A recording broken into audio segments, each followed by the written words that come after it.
خبر شامل کرتے ہیں عارف والا سے۔ SHO تھانہ رنگشاہ رانا تنویر سرور کی DPO پاک پتن نجیب الرحمان بگوی کی سربراہی میں منشیات فروشوں کے خلاف کامیاب کارروائیاں جاری۔ SHO تھانہ رنگشاہ تنویر سرور نے اپنی ٹیم کے ہمراہ، جن میں عبدالحمید ASI محمد منشا، ASI شہزاد الرحمان، ASI محمد احمد محرر مخبر کی اطلاع پر کارروائی کرتے ہوئے بدنام زمانہ سابقہ ریکارڈ یافتہ منشیات فروش 3 ملزمان کو رنگے ہاتھوں گرفتار کر لیا۔ مختلف مقدمات درج کر کے حوالات میں بند کر دیا گیا ہے، جن کی تفصیلات کچھ یوں ہیں۔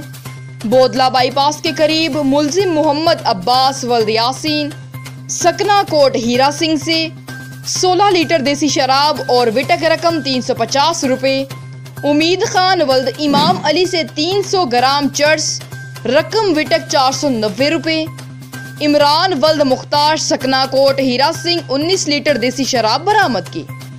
ساجد محمود شیخ، بیورو چیف، فاسٹ نیوز، عارف والا۔